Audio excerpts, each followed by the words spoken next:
Todd Davenport, and I'm going to share a brief couple minutes here with you, devotional, about Matthew chapter 17 during this time of Lent. It's about the transfiguration. I want to read to you here. After 6 days, Jesus took with him Peter, James, and John, the brother of James, and led them up a high mountain by themselves.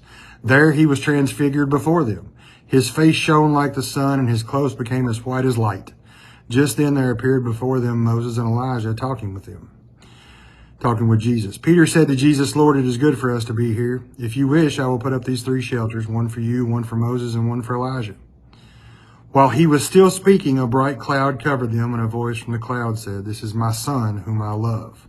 With him I am well pleased. Listen to him."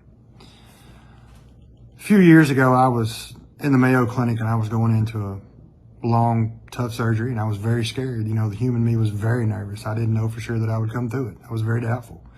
But I had a good church, strong family, surrounded, and wonderful doctors, and medical care all the way around. And they were for sure. They were very confident God had this covered and that it was going to be okay. But when they wheeled me in that room that morning, one of the most powerful things that's ever happened to me in my life, besides the birth of my boys, was in that room. There were 5 of the most beautiful, powerful, strongest things I had ever seen.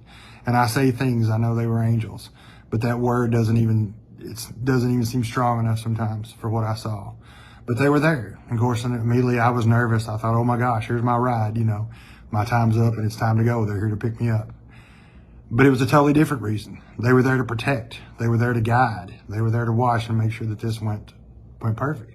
And the doctors assured me of that. The nurses there assured me of that. In that room, there was no denying the power of God in that transfiguration that was there for me.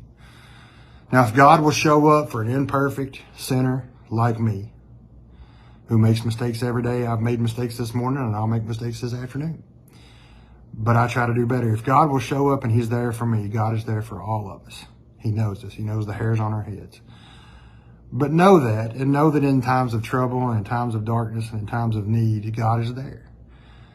You know, go to him in prayer, have that relationship, but keep your eyes and your heart open, and God will show that to you. God will be there for you. God is there for you. But I wanted to share that brief story with you. I hope it brings you a little joy this morning. And I hope you have a wonderful day and